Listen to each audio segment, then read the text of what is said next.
Hello, everyone. This is the iPhoneography podcast. Hi, everyone. I'm Greg McMillan, and it is Monday, October the 11th, and it is Thanksgiving Day here in Canada.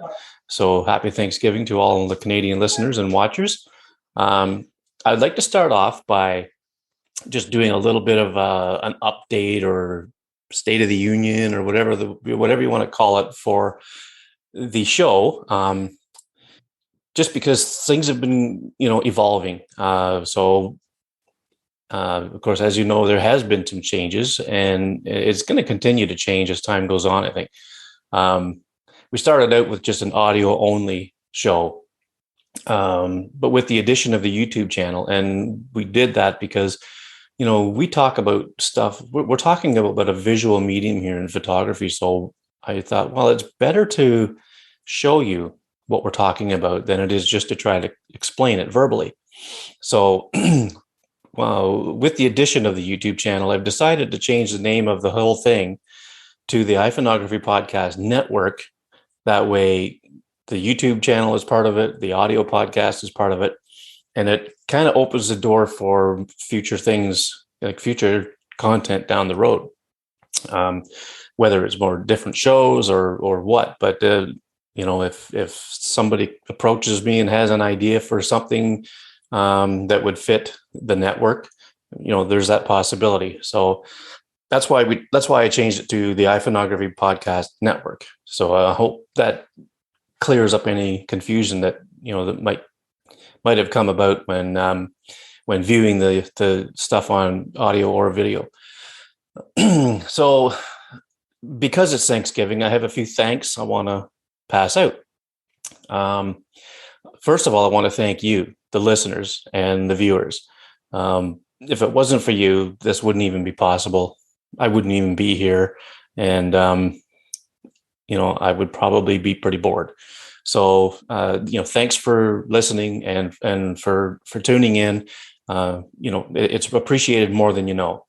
I want to thank Dave Podner for his continued support, his friendship, his everything that he brings to the show. And I also want to thank our wives, Ruth and Dave's wife, Ruth, and my wife, Gail, for putting up with us through all this. We're just like a couple of kids playing around all the time, and they're pretty supportive in what we do. The YouTube channel is doing pretty good. I just checked. It has 114 subscribers. That's a far cry from about maybe 16 I had 2 or 3 months ago. So I want to thank all the new subscribers for tuning in and for supporting us that way. Special thanks to David Addison, because he has just come on board and with his own show, but on the network, and he's just a refreshing addition to the network, and I really appreciate everything that he's doing. He's putting out some pretty cool stuff, and don't forget that he does have his own channel. So go check that out and support him that way too. But thanks to David for coming on board. So now it makes things a little confusing for me because I have Dave and David. So if I'm talking about Dave Podner, it's Dave. David Addison is David, and that's how I keep them, figured out and who I'm talking about. So that's just a quick little update as to what's happening with the channel and the network and everything else now. So it continues to evolve, it continues to grow, and I'm still learning about stuff like this myself. Like when it comes to the channel, like the YouTube stuff, and I'm constantly trying to figure out how to make it better, and with the editing and all that stuff. So I just wanted to say thank you to everybody that's supporting us and whatnot. It just makes it that much more fun. Okay, so let's get on with it. Tonight we have my co-host Dave Podner, and we have a guest with us who is no stranger to the podcast, and I'm sure you will all know who he is. But Matt Hoffman. Hey guys, how are you? I'm doing good. Thanks for having me on the show tonight. Yeah, glad to have you. So we are going to talk about something that's been in the news in the iPhoneography space anyway over the last week or so, and that's Halide's new update that includes a macro mode. And Dave, I don't think you're much of a Halide user really, but you haven't played with it yet, eh? I have, yeah. Actually, I Oh, you have. have. Okay. Oh, Yeah. When okay. I saw the teaser that the Halide folks started to say, "Hey, we have big news coming up," I'm like, "Okay, that's sounds interesting."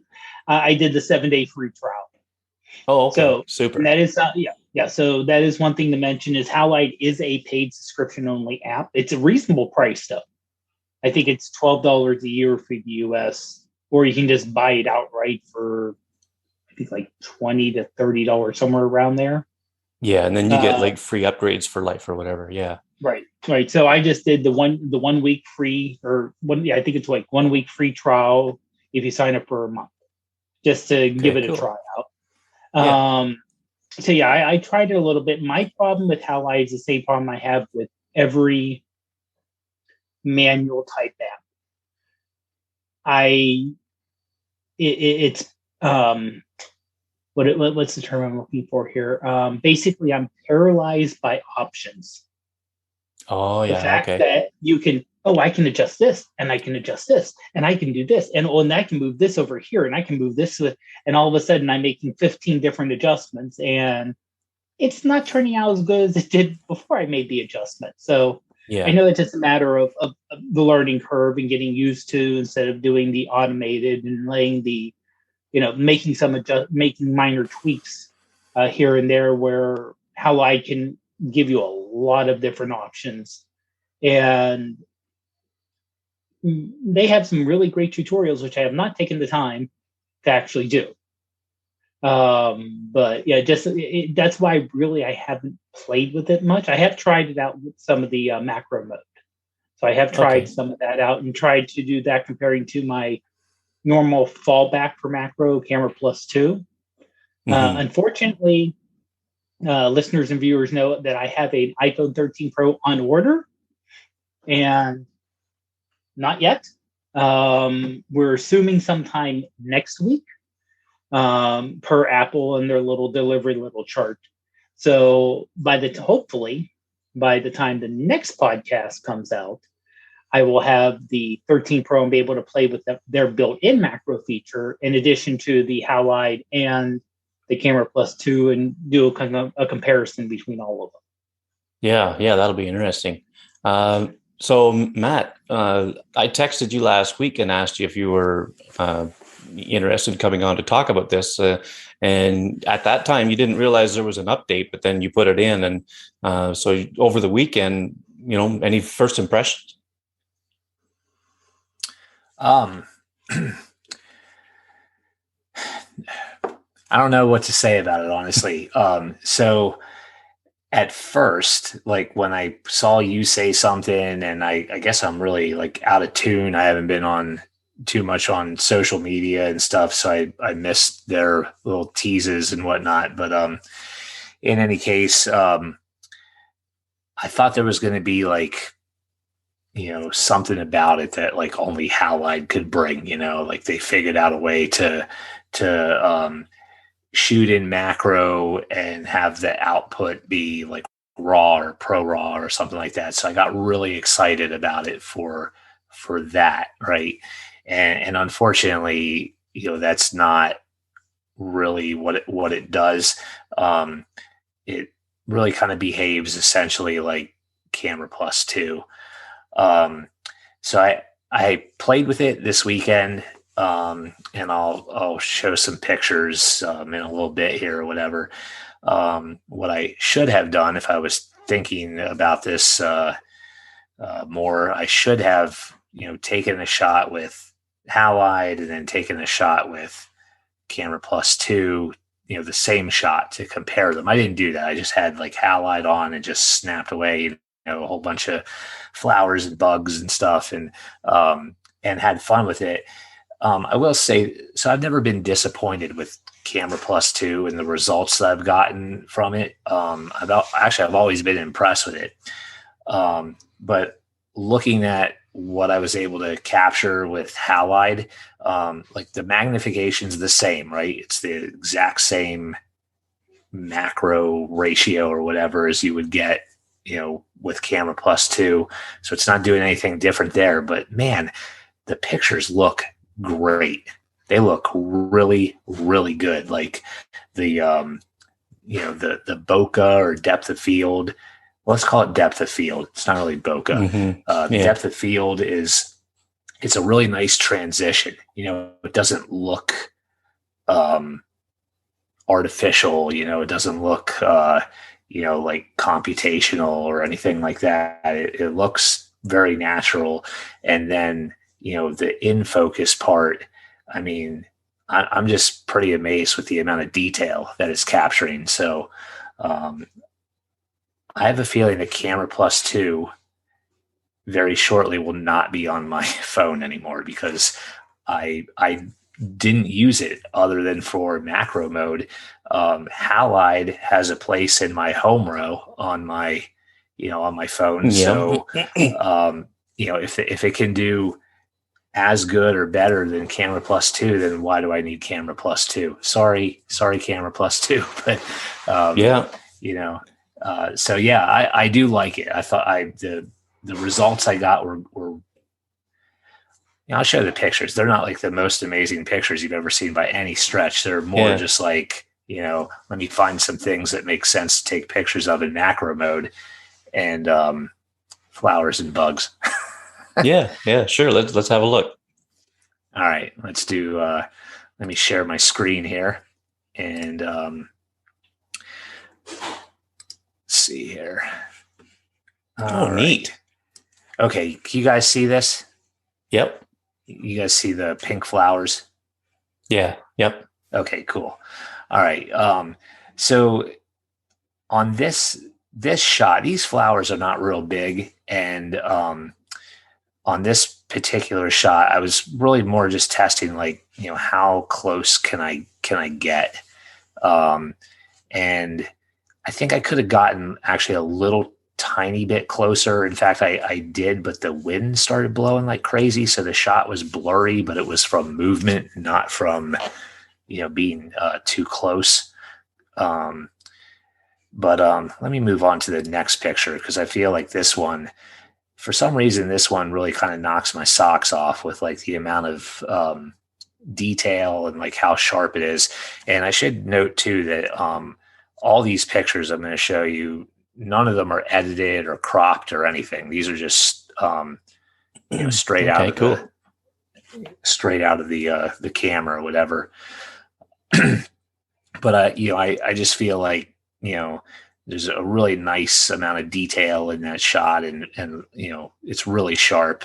And then the way that it falls out of focus behind it, I feel like it looks pretty natural. It's not as good as like, I have this Nikon 60 millimeter micro lens, and that thing is, absolutely amazing for macro type photography. This doesn't hold a candle to that, but in a pinch, this is pretty awesome. Now just for, go ahead, Dave. I was say, Matt, just to remind everyone, which phone do you have, just so people know the phone that you're working off of? Sure. I'm shooting on the iPhone 12 Pro Max.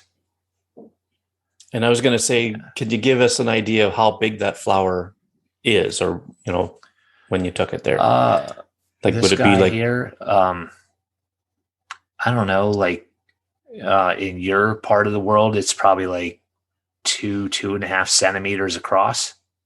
So that's just almost an inch then. Yeah. Like 2.5 centimeters is roughly an inch. Yeah. Okay. So that's a fairly small flower then. And, that brings it up nice and close. Now, was that the 2X or the 3X? Do you recall when you took that? Because there's 3 different settings. Well, in macro mode. And I don't think it's in the EXIF data. Yeah, that I didn't know. So, I don't know if you guys could. I assume you could see the whole window here. So the EXIF data is Yeah.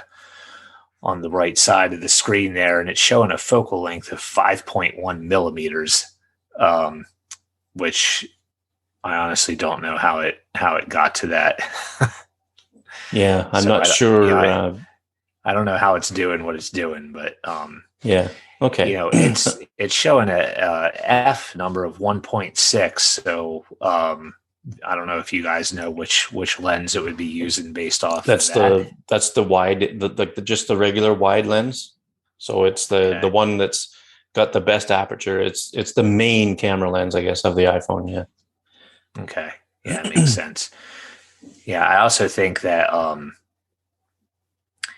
if it was using the ultra wide, well, I don't know, because I don't exactly know how it works. So I don't know if it's cropping, a bunch of stuff out or whatever, or how Well, it's doing it. But I was going to get into how it all works after we look at your photos here.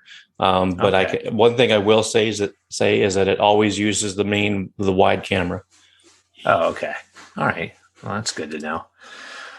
Um, yeah, again, this shot just to show, sharpness and detail, but also Mm-hmm. you could kind of see, how quickly the focus falls off as well. Yeah. But I really like, the tip of this leaf and the few little curves, the first few curves of the edge of the leaf. I just love the sharpness of it and everything. And you could see all the, the little hairs and everything. I'm just pretty amazed by what this can capture. Now we're still on the pink flowers here. Are you still on that one? Oh, really? Yeah. Oh, no, I'm In fact, oh, my your screen mouse sharing pointer. is paused. Why is it paused?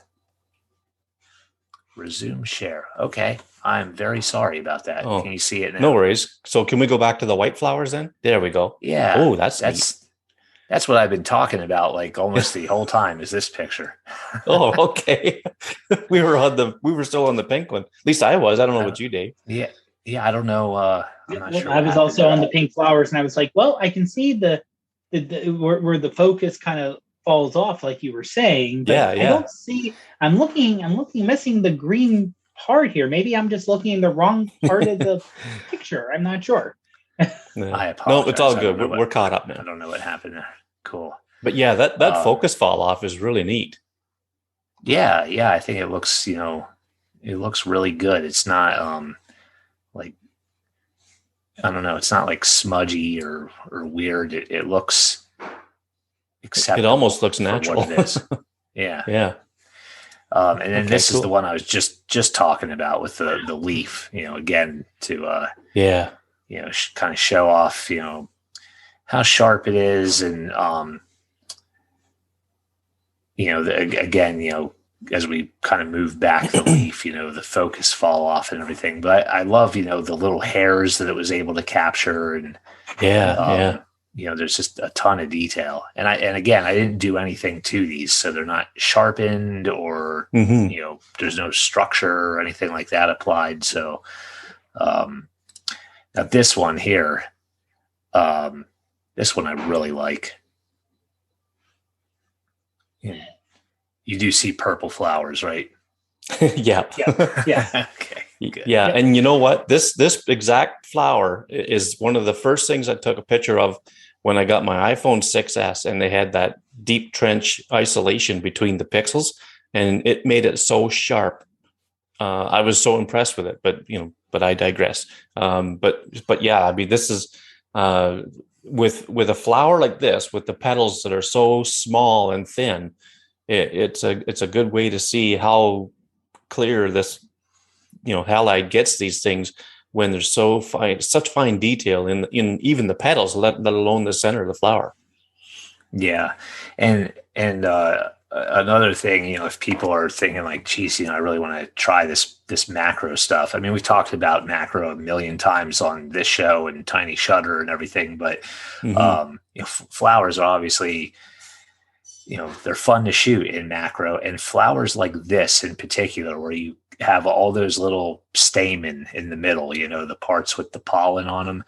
Yeah. That just looks so cool, and there's so many like different ways you can shoot it to show it off and really, just make it look pretty awesome. And, obviously I didn't really go crazy here because I was just kind of quickly testing this out, but, if I could spend more time, it'd be fun to like maybe do some lighting on these and some different angles and stuff, and, really get creative. And it's nice being able to do this stuff with the iPhone since it's so easy to move it around, versus a DSLR or mirrorless camera or something. I'm going to skip a couple of these pictures here, but, here's just a rose. This one's a little better. I think this picture, the wind was blowing real hard, so it's a little softer. But, again, really nice color, really nice detail. Now we're going to move into bugs. Nice. I hope everybody likes bugs. Happened to find a grasshopper in my yard. Cool. Not the greatest picture. It totally just blends in with the grass. But you were able to get the grasshopper in focus. Yeah. So this was actually a challenging shot. It took me actually a few attempts to get this one because the grasshopper was like, "What are you doing?" And it kept like hopping / flying away. But also it was very sunny out, and it was actually hard for me to see the screen, and I had focus peaking on. And so like, because of the grass and everything that's in focus, I have my focus peaking color set to green. The screen was just like this mess of green. And I really had a hard time distinguishing like what was grass and what was the grasshopper. So this shot took like a few attempts to get. It was challenging to say the least. And Matt, cool. before you move off on that, let's say now are those on the side of the grasshopper's legs? Do you remember if they were patterned or are they grooves? The little black stripe, little black things. Yeah. Those are tattoos. Those are tattoos. That's where it marks its kills. Yeah. Oh, yeah. I thought maybe you were going to say it was a biker grasshopper. It's like a World War II fighter plane. Honestly, Dave, I have no idea. Okay, yeah. It just the little details like that. I mean, it's one thing to pick up the head and the antennae and the eyes and everything, but especially on the side of the body, like you said, but even the wings. You can see the detail in the wings, cool. The pattern in the wings too. Yeah, that's cool. It's pretty cool. We went for a hike in the on the sidewalk in the parking lot at the place we went to. There was this caterpillar going across the parking lot, and this was another one where I actually had no idea whatsoever if this shot had turned out or not because I really couldn't see the screen because it was so bright out. Yeah. And I'm like, I'm pretty sure that the caterpillar's in the frame there. Hopefully it's in focus. And it's almost not. It's like literally like at the edge of like where everything starts falling out of focus. Mm-hmm.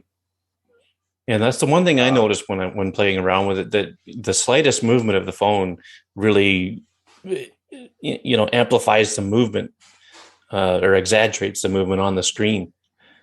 So it's kind of tough to work with at times, but I'll demonstrate that here with I'm going to skip the next picture and move on to this series of 3 that all look the same here. So this is a milkweed seed pod with some sort of weird bugs on it, right? And you can kind of see how the bugs like closest to us are out of focus, and the bug furthest away is in focus.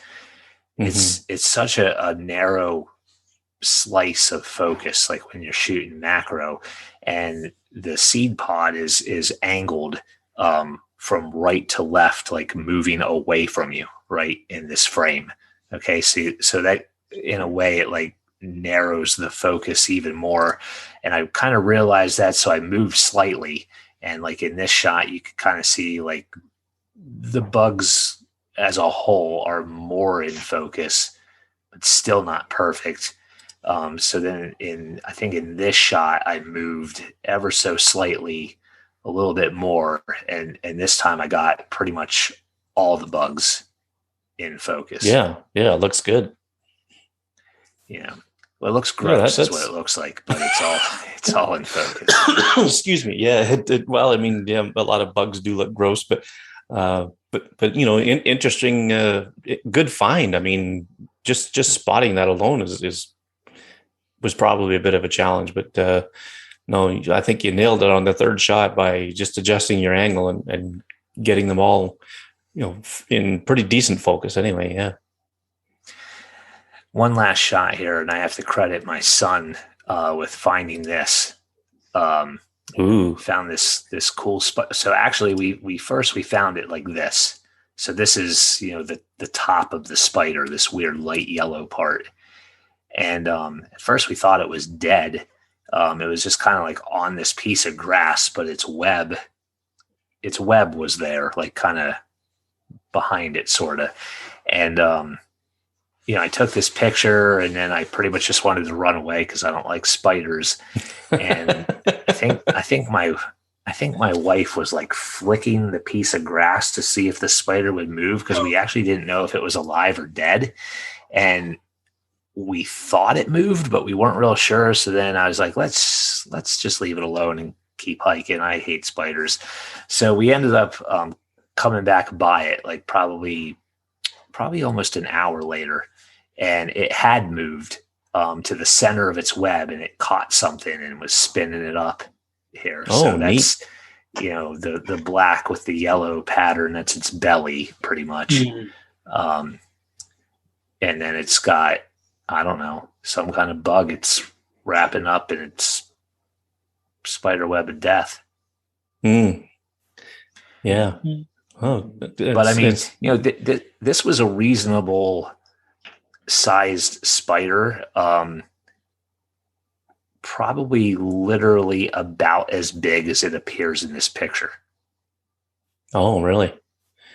Well, I guess that's relative to how big you're viewing the picture, but yeah. From the the long legs from tip to tip, from front to back, I mean, probably close to 2 inches, I bet. Well, okay, but on my screen it's more like about 4. Okay, yeah. So it wasn't when that when you said it's life size, I thought that must be one big honking spider. No. Okay, it wasn't that big. Yeah. But no, those are amazing. I wish I had been able to get shots like that in my experiments, and you'll see what I come up with after here. But I don't know. Maybe it's because I just don't get out and hike enough or whatnot. I was out driving around doing fall colors rather than looking around for stuff to take macro shots of. But yeah, those are really good. Dave, did you get any images that you want to share with us, or?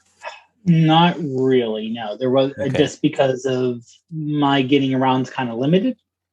And the shots I tried to take were they were like, I tried taking a couple shots of the wicker furniture that we have on our back porch. And this is actually, Ruth got a better macro shot with her 13, well, just an up close shot, not a macro, of some frost in the refrigerated section of a local grocery store.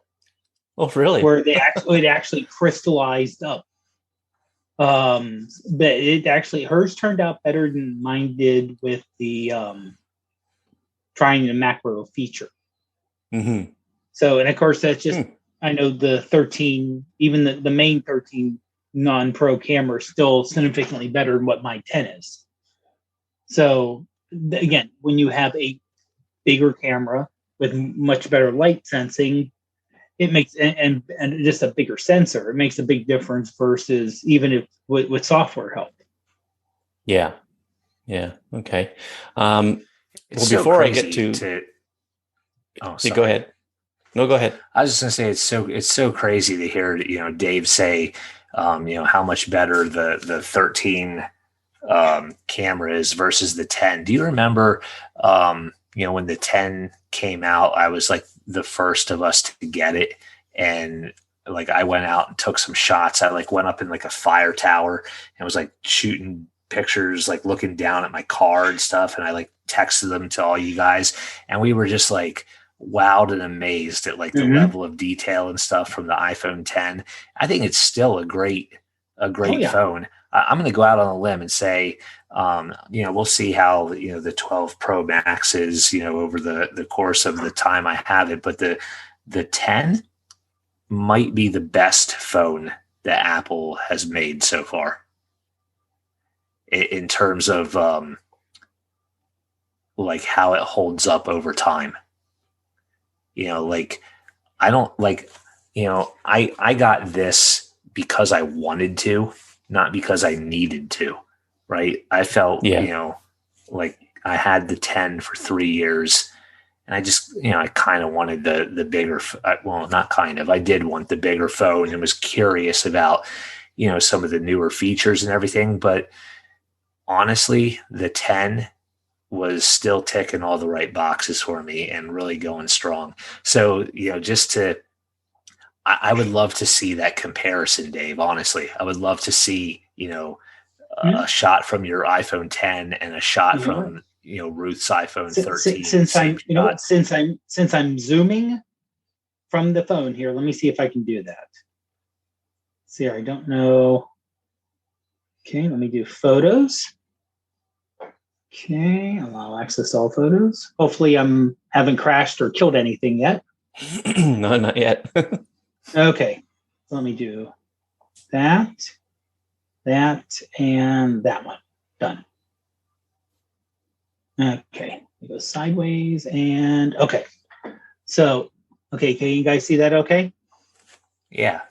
Okay, yep, so we can see it now, yep. Okay, so that is the one that Ruth took. And if you kind of zoom in, I'm going to zoom in. I don't know if I zoom in, if you guys can see this or not. Yeah. If it zooms in or not. Yeah. Okay. So you can see the detail. And this is just the main camera. Remember, she has no zoom. She has no optical zoom. This is all digital zoom or just moving closer. You can see the detail that got picked up there with the crystals. That's just that's impressive. Completely nuts. Yeah, that is just. And you can see on the upper right where the price tag is. Yeah. The big white. Nice that she added that for a sense of scale. And there's the other part there, and say this one's not as crisp, but still, literally this is,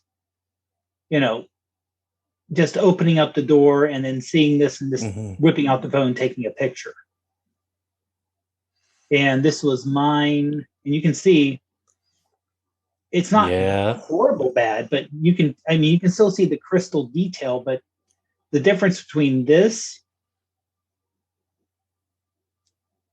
and this. Yeah. I mean, the amount of extra detail, and like I said, and you figure even though it's inside a grocery store, it's inside a case. So it's not the best lit area in the world. And that's one thing I'm noticing. And that's something that'll definitely help with macro is the better light ability. Just because most of the time with macro, you're so close, you're blocking a lot of times the main lights. Yeah. Or you're creating your own shadow, unless you're like outside. But if you're doing something inside, a lot of times you're blocking the light, which just automatically makes it grainier. But the lights, with her 13, I'm noticing a lot of times she is, when I'm trying to take pictures of things, it's not going into night mode. Just the regular camera can handle it. Yeah. That sensor, really the bigger pixels and everything. Yeah. And it really has to get dark for it to really need to kick in to dark mode and night mode. And night mode it's just completely blowing me away still. Yeah. But like I said, even her one where it's a little bit more gray. No, now honestly, this is one thing I wish Halide would have. The Camera Plus has is the stabilization mode. Yeah. And you can tell me if I'm missing it or not, but I didn't see it. No, I don't believe it does. Okay. It's dependent on the sensor, like, right? So because the main camera, whether you call it the wide or the 1X or whatever, that camera on the iPhones, everything from the 12 Pros on up here now, has that sensor shift stabilization. And I think, it's dependent on that, or how that's going to work within the app, I guess. So that's about the only, because they don't have anything built into their app specifically for stabilization. So Camera Plus 2 does have that. You can actually do a stabilization option where it will wait for this gets a little annoying because you hit the button, you really have to wait to keep the phone really, really still. Mm-hmm. So for macro, you're like, okay, I'm just holding it really still. I'm like really close. And it's really, if you're trying to do it by hand, just a little bit of shake and go from, we're almost, and we're back to red. So now we're going to have to wait for you to stop shaking. Yeah. But I do notice it makes a big difference with some of the photos, making sure it's absolutely still before it takes a photo. Yeah. So, all right. So let's take a little dive into, Halide macro mode, what it is and how it works here. So it only works on iPhones with a neural engine. So that means it's the iPhone 8 and newer. And if you're familiar with Halide, when you're in the interface, you have to wonder, okay, well, where is it? Well, what you do is you, tap on the AF button or the autofocus button. And what'll happen is that will, I'm going to get it right here. That will slide over to the other side. The AF button will slide over to the other side, and it's replaced by an icon of a tulip. Actually, Greg, real quick. Since I'm on the phone, do you want me just to bring up Halide? Well, I could do it here too. Okay. Can you see that? Yep. Okay. Super. So I will open up Halide, and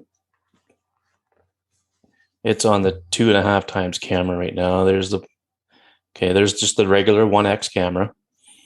Now, it was already in macro mode. So now it's in normal mode here. So as you can see on the above the image preview down there of my nephew up in a little tree from today, there's an AF button. That's the autofocus button. So if I tap that, it slides over to the right, and you see an icon of a tulip. And little trivia here, it's a tulip because Sebastian de Wit was the designer, and he's Dutch. So of course he's going to put a tulip on for a little icon for macro. So then you press the tulip, it slides over, and now you're zoomed in. And the manual focus, the slider is really more refined to the point where you've got a lot more room to play with when it comes to like adjusting your focus manually, right? And a little dig at the macro world. There's my Struman macro lens. But anyway, okay, so let me get my notes back up here. Okay, the focus dial. So this phone, the iPhone 12 Pro Max, is using the wide camera, and I'm going to cover my wide camera with my finger, and there you see, there it is. So that's how I know it's a wide camera, and it did this in all the different modes. So there's 3 times, there's 1 times, 2 times, and again over the wide camera covered up. Yeah, so you can see that it's using the wide camera for this whole thing. Now, because Halide doesn't subscribe to digital zoom, like they've never liked that idea, they've implemented what they call macro enhance, which uses the neural engine to upscale these images.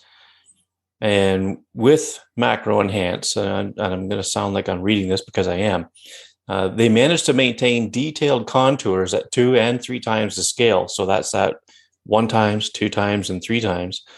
And these images, when you take them, what you're seeing in your camera roll is a full res JPEG image. What they do also, though, is they save a full res unzoomed version of your photo in the Photos app.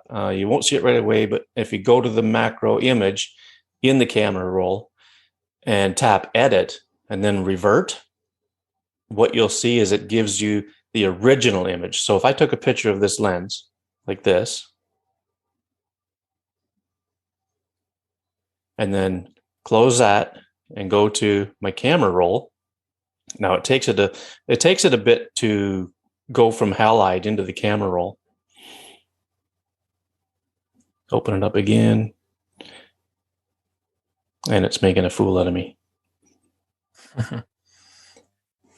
So there's the preview in Halide, and as you can see down at the lower left on the file type, it's JPEG. Now, if I hit hike, that's the original photo. Same with the DNG.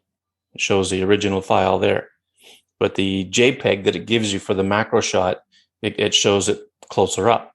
So now if I go back to the camera roll, there it is. Now it's there. Now there's the image that I took. And if I hit edit, now I'm in the edit screen. There's all your adjustments. And there's revert in the bottom right-hand corner. I can tap revert and I revert it to original. And bang, there's the original, probably the DNG file. Well, it's the HEIF file or the HEIF file or whatever they call it. But anyway, so it gives you that opportunity to go from the macro JPEG back to the original DNG or HEIF file if you want. So that's basically how it works. And I'm going to be diving deep into this here in a minute. So I'm going to stop sharing that. I like how you could change the zoom level. I didn't know you could do that. I didn't even notice that. Oh yeah. Yeah, it's pretty cool that it gives you 3 levels of zoom.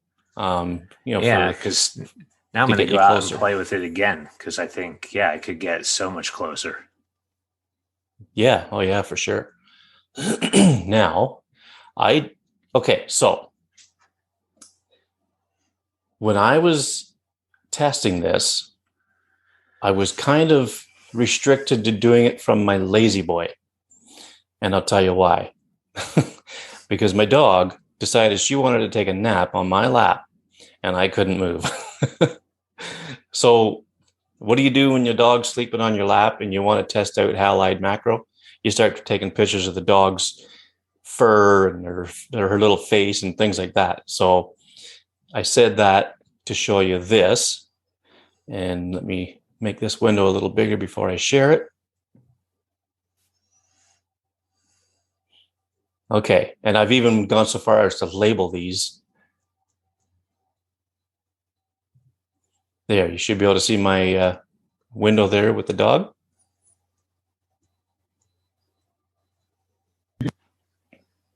So cute. What a cute doggy.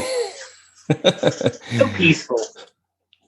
Yeah, so she was kind of awake, but, because I was, sticking the phone in her face and whatnot, but so her eyes open a little bit there. But this is Halide macro at 3 times. Now, the reason I did this, let me give you just a quick little backstory as to why I did this test, not only for the sake of the podcast, but in the Bloody Legends Facebook group. Of course, Halide macro come up. I think I posted 4 or 5 pictures there, and someone made a comment that it's the same as just the Apple camera, the native camera, but zoomed in 3 times. Like the Halide macro 3 times is the same as zooming the Apple camera to 3 times. And I thought, okay, well, with the upscaling that Halide does, they're not going to call it upscaling for no reason. They're going to call it upscaling because it's doing something special. And as I found out, okay, so let's compare these. This is with the Halide 3 times macro. This is with the Apple camera zoomed to 3 times. So not a lot of difference, right? Like, can you guys see any difference at all, really, in those? Not really. No, like it looks pretty comparable, right? Well, nothing doing. I got to dive in deeper and really start pixel peeping here. So what I did was in the camera app, or sorry, in the Photos app, when you're looking at a photo and you double tap the screen, you know how it zooms in to presumably 100%. That's what I did. And this is the Halide version. So that's my whole phone screen there. And that's what the result was of double tapping the screen to zoom it in. So if you're listening to the show and not watching the YouTube video, just open up a photo in the Photos app on your iPhone and just double tap on it. And you'll see exactly what I mean. It zooms it to about 100%. So that's the Halide version. And this is the Apple version. Still not seeing much of a difference. Fair statement? Yeah. Nothing that really sticks out. Okay, so what I did was these zoomed in images here, like where I zoomed in, I took a screenshot, and then what I did was I opened up the screenshot and I did the same thing. I double tapped to zoom into 100% or whatever, just to zoom it in again, right? So now I don't even know what like as you can see over here in the metadata, that it's the screen resolution of my iPhone, 1284 across by 2778 high. And you're starting to see, okay, like where her eye is down across here, the little hairs that come down across her eyes. This looks fairly smooth in the Halide version. You go to the Apple camera version, you see how it's getting kind of jaggedy. Oh, yeah. That's because there's no upscaling, right? And then let's take this one more double tap. There's the Halide version, and you can see the hair. I mean, we're talking so freaking close here with the, I mean, yeah, it looks blurry and everything else, but I mean, we're zooming in. Like this is the third time we've zoomed in. And when you look at the Apple camera, it's beginning to pixelate a little bit. Right. Whereas with the Halide one, it's still a smooth looking like hair on the dog going across her eyeball. And then there's the Apple one again. So nothing doing. I have to compare these macros to a macro taken with Halide in its normal mode with this Struman macro lens that I have. And there's the initial shot. So let's compare that to the Halide macro. Bring it back and then compare it to the Apple camera. Of course, the Apple camera is pretty comparable to the Halide macro at 3 times. But when you look at her eye and the hairs that go in front of her eye, it looks so much better. Taken with Halide normal, no macro mode, but with the Struman macro lens on there. And then I did the same thing. I double tapped to see that, or I took a screenshot and then I double tapped to bring it up to zoom it in. You can see how clear it is. And I did it again and it's still fairly clear. And then I did it again. And you can see that you could start to see a little bit of jaggediness here, but there's no upscaling done. This is just the the regular normal halide camera with you bring it back to compare to the halide. There's a halide macro. Yeah, it's they're not even comparable. No, and then you go back to the Struman, then you compare it to the Apple camera one, back to the Struman, and then so she was still kind of lazing around on my lap. So I thought, well, I'll try a little bit more. And this is just a picture of her fur with halide, halide macro. And as you can see, it's the computational stuff is so it's working overtime, to get the highlights and shadows and everything, to try to give you that good exposure or whatever. And then this is with the Struman macro lens. And what I did was I tried to get these, I tried to get close to the same spot on her body there too, so you get a good comparison of the hair, but I'm not sure I did. So what do? This lens I have comes with a cap on the backside to keep the backside clean. I put the cap on her fur. And this is a shot taken with halide, but no macro, but just with the Struman macro lens on it. And then I did the same shot with just halide macro. And you can see the difference in her hair or fur. I'm not sure if it's hair or fur on this dog, but she's non-shedding, so I don't know what that means. But anyway, it's obviously computer or computationally exposed and sharpened and all that stuff, more so than here where you've got an optical macro shot. And then of course, it's a real big difference. Double tap on that lens cap with the Struman, and then with the halide macro, and then double tap again with the halide with the Struman. Now she was breathing, so that's why I'm saying that this is just a tad blurry. I tried to wait till she was like between breaths, but it was kind of hard to do. But anyway, and then this last one, that is the halide 3x macro, and you can see the difference in clarity between those two. So as much as I appreciate halide and love what they do, you cannot beat optics or glass when it comes to doing macros. I just wanted to point that out.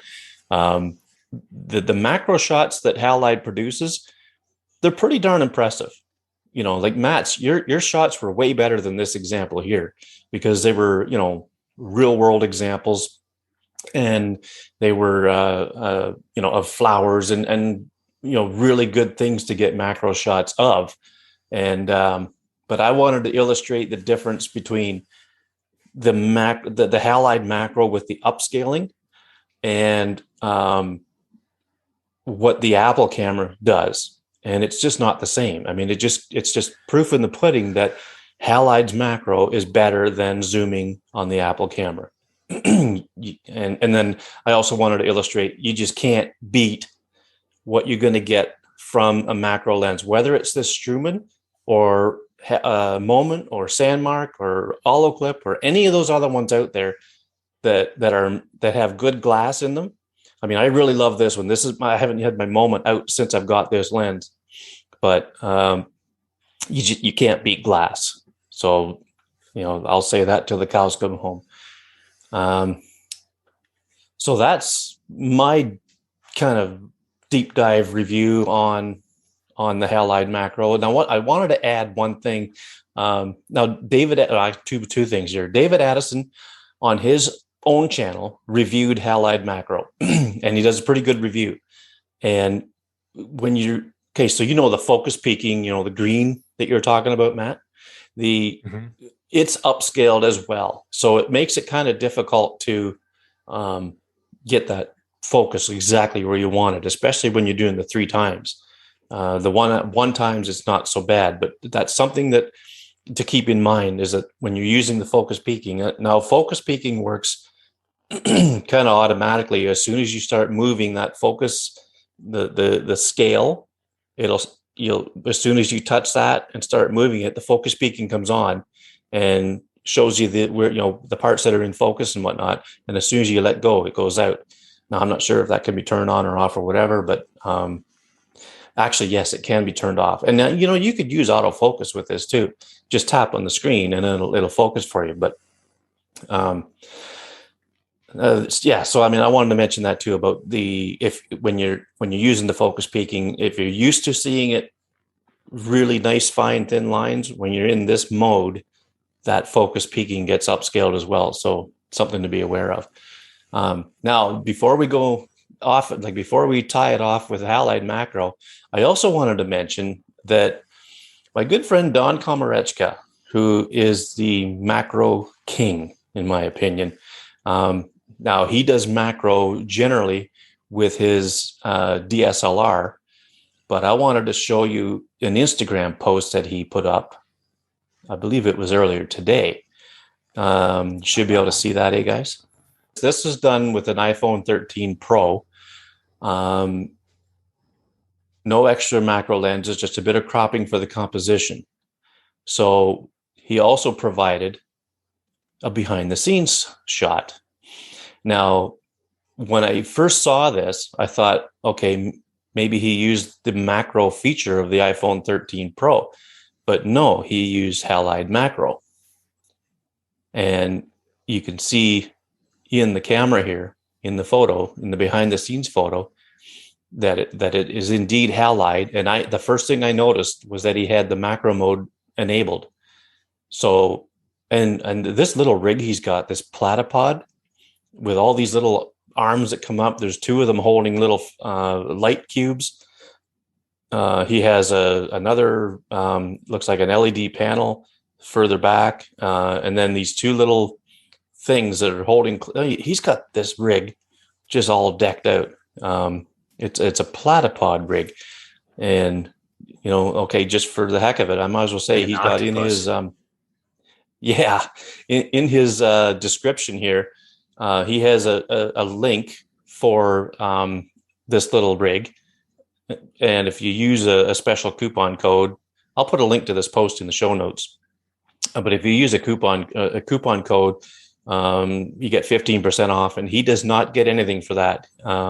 He wanted to make that clear. He does not get any bounce back from Platypod for this. But anyway, so this is the behind the scenes image showing that he used Halide macro mode.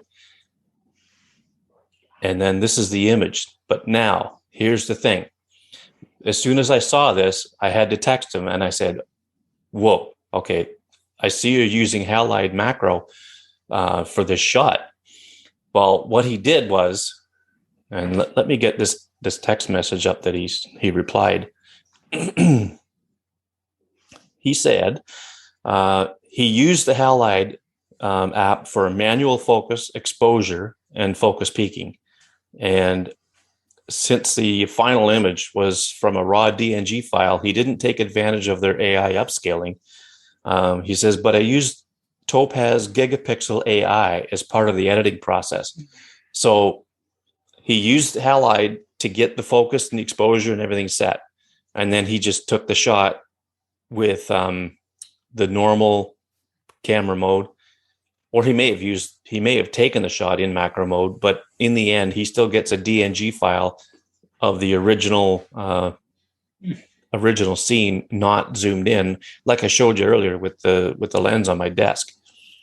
And but he also likes to say that while the tool of choice for the image was a phone, the rest of the supporting tools and techniques apply to any camera capable of macro photography. So he does his editing on a, pretty high-end Windows computer with, excuse me, with, Lightroom, Photoshop, whatever. He used that Topaz Gigapixel AI to do his upscaling and stuff like that. So, but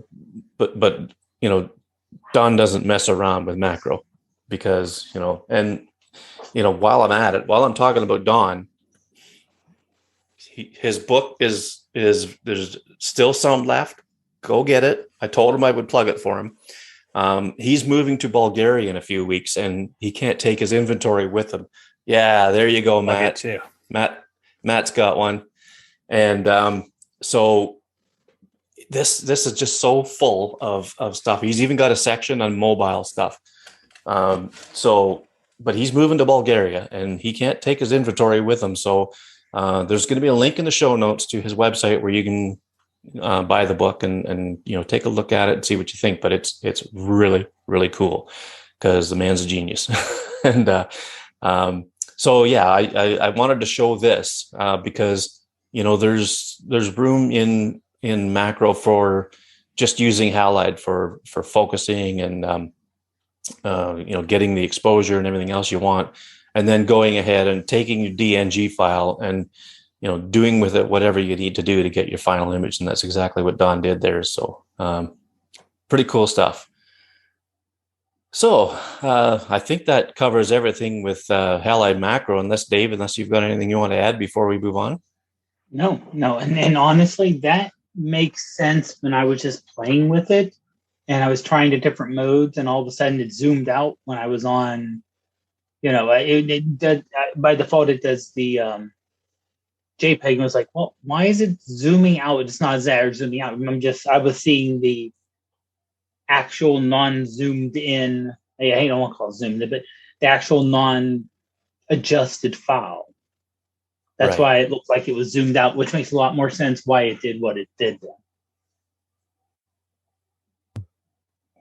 Yeah, it's Halide's done a pretty darn good job of this, and I think those images I went through with showing the dog and her fur and whatever, I think that just is a testament of how smart those guys are at getting what they can out of the camera sensors on these little phones, and so I mean I was pretty impressed. So any final words on it, Matt, before we move on? No, you made me want to get one of those Struman lenses though now. Oh, yeah. Well, it's, gosh, I'm so impressed with it. And it's got the manual focus ring on it. I don't know if you've. I know. Been. Yeah, I went to the website and kind of looked at the ones you got, and then I had sticker shock as well. Yeah. But very cool though. Very cool. Like really, the image quality was really, really, really nice. So the test you did was the test that we needed. Actually, it was the test I should have done, but didn't think to do until like earlier today when it was too late. So, that was good. And I would encourage, everyone that's listening, if you could check out, this show on YouTube so you could see Greg's images. I think this will all make a whole lot more sense. And it's certainly not, a knock on Halide or anything like that. I think he did a good job of explaining the upscaling and everything like that. But yeah, the whole thing was super educational. So I appreciate that, Greg. Well, I'm glad you got something out of it. And I've got my dog to thank, because if she wasn't laying on my lap, I might not have even, thought of doing all that. So, but, I've also got, that guy's comment, his name escapes me and I'm sorry, but his comment on, the fact that he thought the Halide macro was just basically the Apple camera's zoom at 3 times. But I mean, it's not. There's definitely some magic going on there from the guys at Halide. So the guys and gal at Halide. So Halide would never do something that basic, right? No, I think by now everybody should know that. And but on the other hand, I could see how, if you're just kind of casually comparing the two, it's hard to notice the difference, right? Mm-hmm. Oh yeah. That is what you illustrated. You have to dive deep to notice the difference, but I think even when you zoomed in at 100%, I could start to see the difference. Mm-hmm. So that smoothing certainly makes a difference. But then I think the real shocking thing was seeing the amount of computational wizardry that goes into creating these images versus, what you get optically, with your macro lens. Yeah. That's just a whole different thing. Halide macro looked better than zooming, the Yeah. native camera, but a lens is going to look better than any artificial macro mode, regardless of the app. Yeah. Yeah. And I did a bit of a comparison between the Camera Plus macro and the Apple Zoom. I didn't keep any data, but I did do like a visual comparison of the two. And I'm not seeing the quality from the Camera Plus app that I'm seeing from Halide. Uh, Next time my dog takes a nap on my lap, I'll do another experiment with Halide or with Camera Plus 2. And if I think of it, I'll try to do Camera Plus 2, Halide, and the Apple camera and see how they compare across the board. And it'll be interesting to see. But I kind of go with the argument that Camera Plus 2 is just making use of the magnification, the magnifier app in the iPhone. It's basically the same thing. It looks like the focal length is the same and everything. But I didn't deep dive into the pixel peaking like I did this time. So I'm going to have to do that, and just to see if Camera Plus 2's is any better than just the Apple camera zoomed in. So that'll be interesting. Cool. So I think that wraps it up with Camera Plus, but with Halide macro. Now, something else that I really would like to talk about and even show is, Matt, you've got a new website, and I was really taken aback by some of your photos on there. And I would like nothing more than for you to show us what you've done with your website and show us some of the images. Oh, wow. Okay. I appreciate that. I don't know if you have it handy or not. I don't even have a web browser open or anything, but if you give me a second here, I'll bring it up. Yeah, give me 1 second here. All right, I got it. Okay.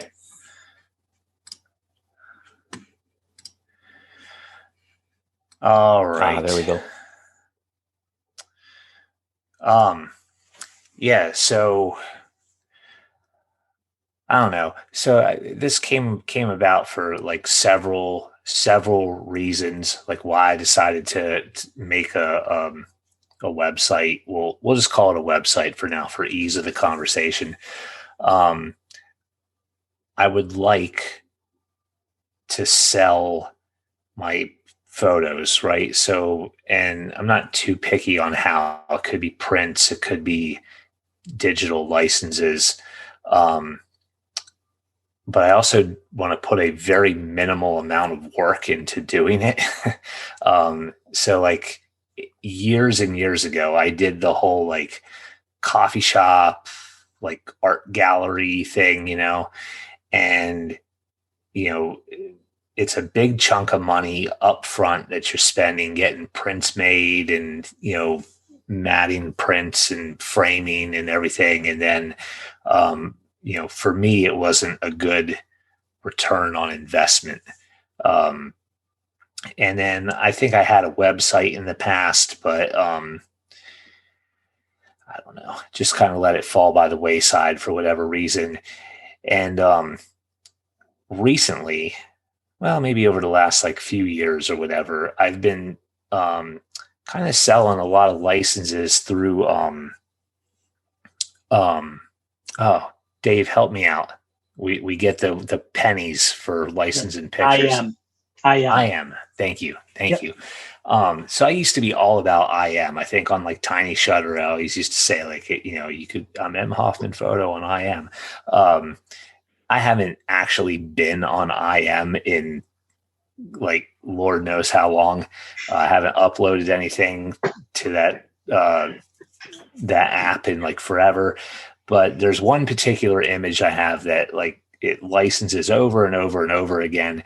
But it's just like a micro stock kind of thing. You literally just get like pennies for it. It amounts to like essentially nothing. So I don't know. I have ideas for like some different photography things that I want to do, but they cost money, and I want photography to eventually be like a self-funding activity. I have a lot of expensive hobbies, and none of them have the ability to generate money, except for potentially photography. So this website that you see on the screen here is through a service called Pickfair. And honestly, I wish I could talk to you more in detail about it, but I don't know. I don't know a whole bunch of details about it other than I've just been aware of the service for more than a year. And actually I signed up for it more than a year ago. I think I signed up for it last year, shortly after Comet Neowise made its appearance in the sky. Someone had asked me if they could buy a print of one of my Comet pictures, and I was kind of looking around for like an easy way to get allow this person to be able to buy a print, and I came across Pickfair, so I set up an account, threw some photos on this, and then pretty much forgot about it. And then recently I was listening to hopefully this doesn't get me in trouble with you guys, but a different photography podcast, and they had Pickfair as one of their sponsors, and they had a 40% off coupon code if you signed up for their premium service or whatever. So I looked into that, and I was like, wow, 40% off. That's quite the discount. So I signed up for like a year or whatever. And I'm like, well, I should actually do something with it instead of just, putting a couple images on it and forgetting about it. So I'm pretty serious about it right now. So I only have, I think right now there's 19 images on the site.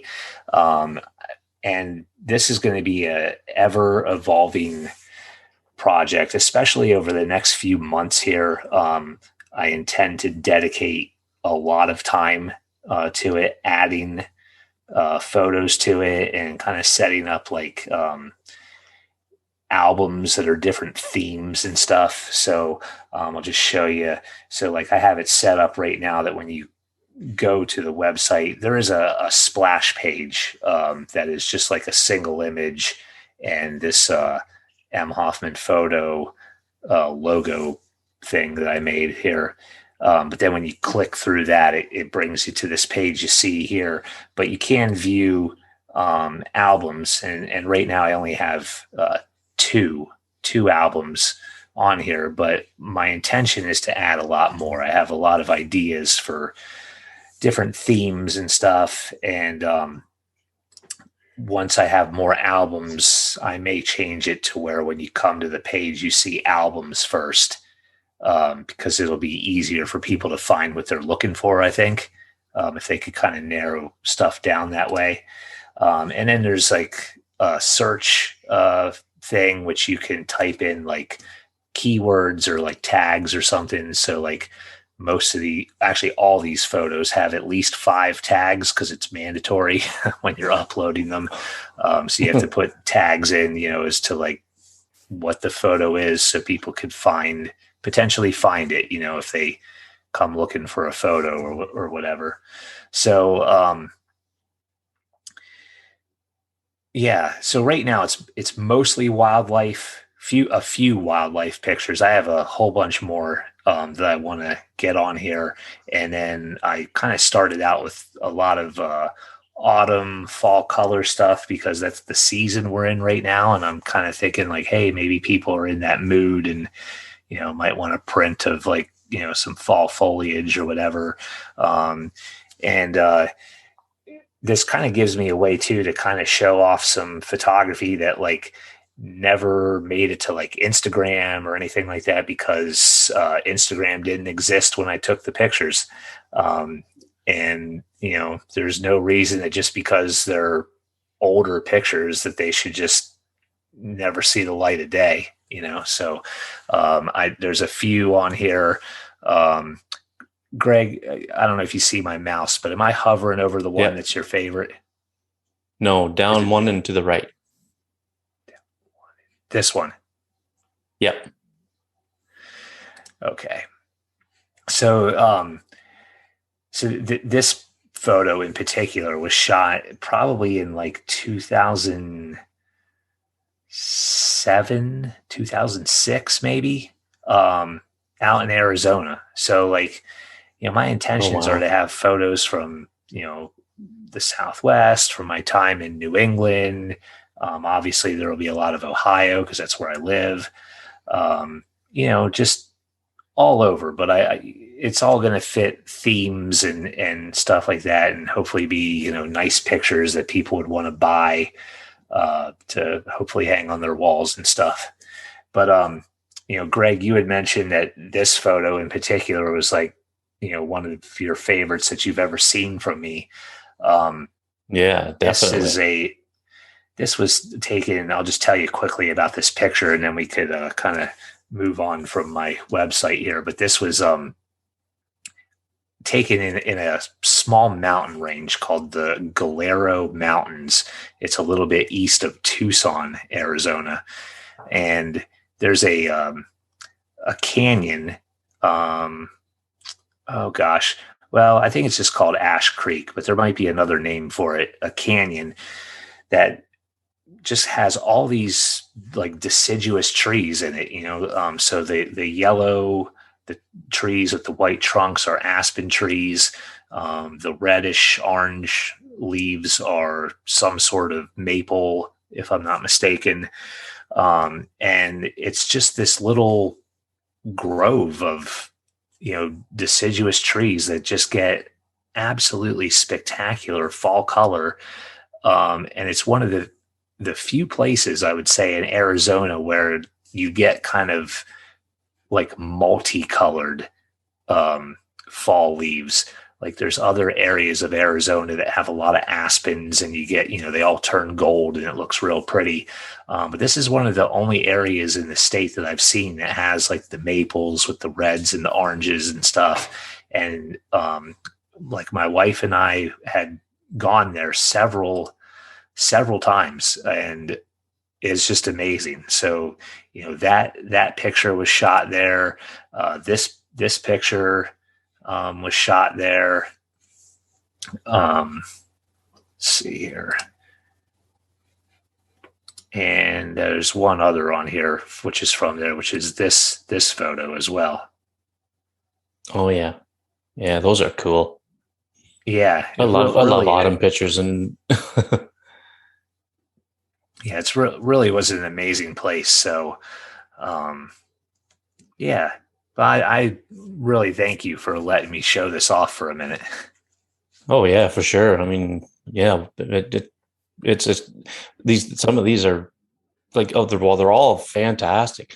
But I just love that one of those, of the cottonwoods, of Ash Creek, and it's just blows my mind. And I didn't know, to be honest with you, I didn't know if it was an iPhone picture or from another camera. But when you said that was like from the aughts in 2000s there, I was blown away at the quality of it, because I mean, cameras have progressed so much over the years, but to get an image of that quality back then, that's pretty impressive in itself. But I just love the layers of colors, and aspens. I really like aspens. We have a few of them around here too, but that's just an amazing shot. Just amazing. Thank you. Well, hopefully I'm not overstepping my bounds here, but there may be a link possibly to my website, maybe in the show notes, maybe just this once. Yeah, well, for sure. Yeah. Yeah. If you're listening, you can find it at mhoffmanphoto.picfair. That's PICFAIR.com. So I would super duper appreciate it if you checked it out. And I'm not going to twist your arm to buy something, but I like seeing the site visits go up too. So check it out. Yeah. Yeah, for sure. Yeah. Yeah. Well, I think that pretty much wraps anything up, unless there's anything else you guys want to bring up quickly before we sign off. No, nothing that's appropriate for this show. I do have one other thing to tell you guys, but I'll tell you after. It's photography related, but it's not iPhone related in any way. Okay, that's fair enough. If it's that good, I'll hit record again. Let's put it that way. It's not. All right. Well, I guess that's it for the night then. And again, I want to, because it's Thanksgiving, I want to say a big thanks to all the listeners and subscribers and watchers and everybody who helps support the channel with their with their views and listens and all that stuff. I'll be transparent. We're not making any money right now. So, but if it grows to a point where we can make a few bucks, why not? But at this point, we're doing this out of the love of it, and that's how we rolled all through the Tiny Shutter years and everything else. So, thank you everybody for your support and loyalty. And anybody that's here for the first time, welcome, and glad to see you and hear you. And thanks for coming along. So, Dave, let's tell everybody where they can find you. Yeah, you can find me on Instagram and Twitter as ProfPod, and find me on Facebook. I would say just various groups as Dave Podner Jr. Alrighty, Matt, how about yourself? Well, I've been very inactive on social media lately, but I'm still on Instagram. You can check me out at mhoffmanphoto, and I'm sure as we get into the autumn season here, the photos will start to make their appearance again. So there will be new content soon. Cool. And you can find me on Instagram at McMillan Photo, on Twitter, McMillan_photo, and the Artful iPhoneography community at artfulipc.club, and just a bunch of different places where my name might pop up. A couple of different groups on Facebook, but all my online presences are listed at about.me/McMillan. And thanks, guys, for coming on. Thank you, Matt, for taking time out tonight and jumping in on the conversation. We're always glad to have you, and of course the other guys from Tiny Shutter, they're always welcome too. And I'd like to get everybody on sometime for a big round table about who knows what sometime. So that'll be fun. But I guess that's it for tonight. And thanks everyone for listening and watching, and we'll see you on the next one. All right, thank you. Have a great week, everyone.